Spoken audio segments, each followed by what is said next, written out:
പത്മപുരാണത്തിൽ ഭഗവാന് വേണ്ടിയുള്ള ചടങ്ങുകൾ ഓരോരുത്തരും അവരവരുടെ സാമ്പത്തിക സ്ഥിതി അനുസരിച്ച് ചെയ്യണം എന്നാണ് പറയുന്നത്.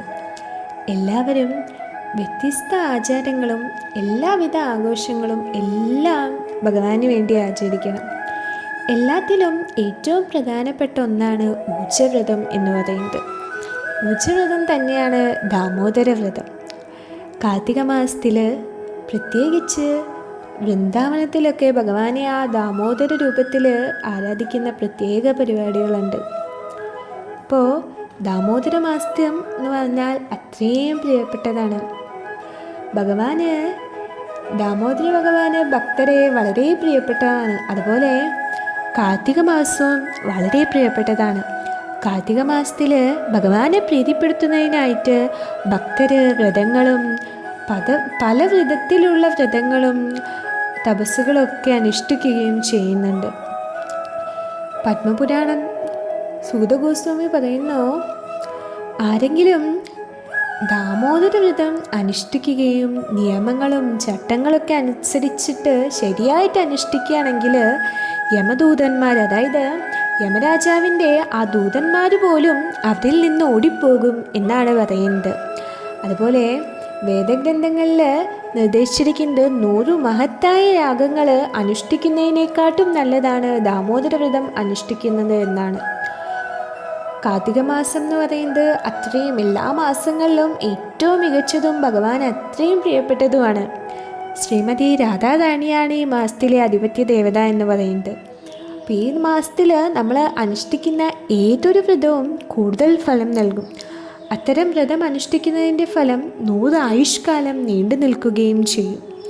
അതുപോലെ തന്നെ എല്ലാ പുണ്യസ്ഥലങ്ങളിലും കുളിക്കുന്നതിലൂടെയും വിവിധ ദാനധർമ്മങ്ങൾ ചെയ്യുന്നതിലൂടെയും ലഭിക്കുന്ന ആ ഒരു പുണ്യഫലം കാർത്തിക മാസത്തിലെ വ്രതം അനുഷ്ഠിക്കുന്നതിലൂടെ ലഭിക്കുന്ന ആ ഫലത്തിൻ്റെ ഒരു 1,00,000,000 ഒരു ഭാഗം പോലും ഇല്ല എന്നാണ് പറയപ്പെടുന്നത്. അപ്പം അത്രയും പുണ്യമാണ് കാർത്തിക വ്രതം അനുഷ്ഠിച്ചാൽ നമുക്ക് ലഭിക്കുക. ഈ മാസത്തിൽ ഭഗവാൻ വിഷ്ണുവിനെ ആരാധിക്കുന്ന ഏതൊരാൾക്കും വൈകുണ്ഠത്തിൽ ഒരു വാസസ്ഥലം ലഭിക്കും എന്നാണ് പറയുന്നത്. അതുപോലെ തന്നെ ഈ മാസത്തിൽ ഭഗവാനുമായിട്ടുള്ള ബന്ധപ്പെട്ട കഥകളും ഭഗവാനെ പറ്റി കേൾക്കുകയും ചെയ്യുന്ന ആളുകൾക്ക് കോടിക്കണക്കിന് ജന്മങ്ങളുടെ കഷ്ടപ്പാടുകളിൽ നിന്ന് മോചനം ലഭിക്കും. ഇനി ദാമോദര വ്രതം എങ്ങനെ ആചരിക്കാം എന്നാണ്. ദാമോദര വ്രതം ആചരിക്കുന്ന ആൾ അതിരാവിലെ എഴുന്നേറ്റ് കുളിക്കണം. പത്മപുരാണം പറയുന്നത് കാർത്തിക മാസത്തിൽ അതിരാവിലെ കുളിക്കുന്ന ആൾക്ക് എല്ലാ തീർത്ഥാടന സ്ഥലങ്ങളിലും കുളിച്ചതിൻ്റെ പുണ്യം ലഭിക്കും എന്നാണ്. അതുപോലെ നമ്മൾ ഒരു മാലെങ്കിലും ഹരേ കൃഷ്ണ മഹാമന്ത്രം ജപിച്ചിരിക്കണം. അതുപോലെ നമുക്ക് വ്രതങ്ങളും അനുഷ്ഠിക്കാം. നമുക്കിഷ്ടമുള്ള വ്രതങ്ങൾ അനുഷ്ഠിക്കാം.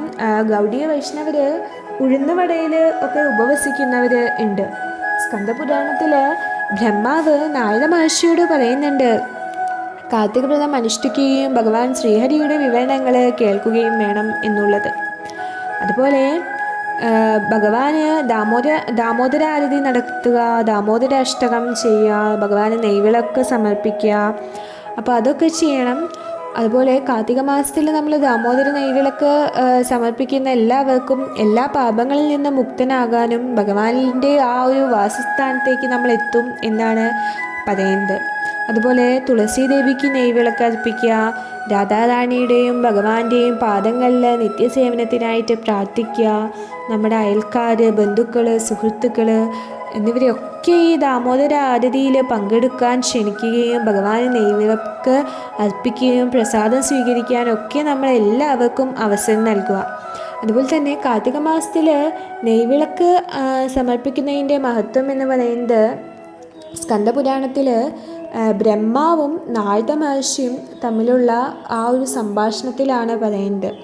കാർത്തിക മാസത്തിൽ ദാമോദര ഭഗവാന് നെയ്വിളക്ക് അർപ്പിച്ചാൽ ആയിരക്കണക്കിന് അല്ലെങ്കിൽ ദശലക്ഷക്കണക്കിന് ജന്മങ്ങളിലെ പാപങ്ങൾ നശിക്കും എന്നാണ് പറയുന്നത്. അതുപോലെ മന്ത്രങ്ങൾ ജപിച്ചില്ലെങ്കിലും പുണ്യകർമ്മങ്ങൾ ചെയ്തില്ലെങ്കിലും അത്ര ശുദ്ധിയൊന്നും നമുക്കില്ലെങ്കിൽ പോലും ആ കാർത്തിക മാസത്തിൽ നെയ്വിളക്ക് അർപ്പിക്കുമ്പോൾ എല്ലാം പൂർണ്ണമാകും എന്നാണ് പറയുന്നത്. ആ ഭഗവാന് നെയ്വിളക്ക് അർപ്പിക്കുന്നത് എല്ലാ യജ്ഞങ്ങൾ നടത്തുന്നതിലും എല്ലാ പുണ്യനദികളിൽ കുളിക്കുന്നതിനും തുല്യമാണ് എന്നാണ് പറയുന്നത്. അതുപോലെ തന്നെ ഈ മാസത്തിൽ വീട്ടിലോ ക്ഷേത്രത്തിലോ ഒക്കെ വിളക്ക് നമ്മൾ വെക്കുകയാണെങ്കിൽ ഭഗവാന്റെ അത്രയും ആ ഒരു അനുഗ്രഹം നമുക്ക് ലഭിക്കും. അതുപോലെ തന്നെ ഭഗവാന് വിളക്ക് സമർപ്പിക്കുമ്പോൾ നമ്മൾക്ക് അത്രയും മഹത്വവും ഭാഗ്യവാനായി തീരും എന്നാണ് പറയുന്നത്. അതുപോലെ തന്നെ കാർത്തിക മാസത്തിൽ ഭഗവാന് വിളക്ക് സമർപ്പിക്കുന്നതിലൂടെ ശുദ്ധീകരിക്കപ്പെടാത്ത ഒരു പാപവും 3 ലോകങ്ങളിലും ഇല്ല. അത്രയും പുണ്യമാണ്.